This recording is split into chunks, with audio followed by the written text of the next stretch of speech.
A quanto pare, quando parliamo un'altra lingua, non solo cambiamo il tono di voce, la cadenza con cui parliamo, ma abbiamo anche un diverso approccio quando dobbiamo prendere delle decisioni morali.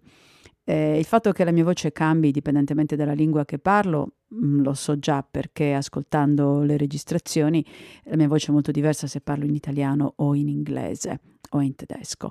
Però questa cosa delle decisioni morali è interessante, l'ho trovata in diversi studi, ormai è da decenni che questa questione viene studiata. E come funzionano gli esperimenti? Si prendono delle persone che hanno una madrelingua e che però parlano una lingua diversa, molto bene naturalmente, e poi si fanno dei quesiti morali, tipo sei sopra un ponte, vedi che il treno arriva a tutta velocità, tu puoi salvare 10 persone che sono dentro al treno, però devi buttare questa persona, boom, sopra i binari, quindi ne ammazzi una per salvarne 5. E a quanto pare, se il quesito viene posto nella lingua madre, c'è più, come dire, c'è più difficoltà a buttare sotto il treno una persona per salvarne 5, e invece quando si fa il ragionamento in una lingua che si è acquisita da adulti, c'è più propensione verso una decisione più utilitaristica.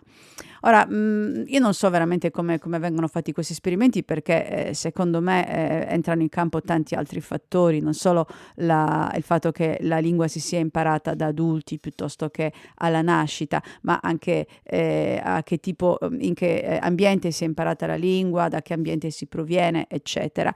È una cosa reale, però me ne rendo conto anch'io, me ne sono sempre resa conto che quando si è più o meno bilingui, anche se non dalla nascita, io sono più o meno bilingue, ma non dalla nascita, però mi rendo conto che uso ad esempio l'inglese in alcune situazioni. Me l'aveva fatto notare mio figlio quando era bambino, dice: mamma, quando ti arrabbi parli sempre in inglese. E in effetti è ancora così quando mi arrabbio con mio figlio. Vabbè, non succede spesso, però quando sono un po' agitata, un po' arrabbiata, automaticamente, boom, mi vengono fuori le frasi in inglese.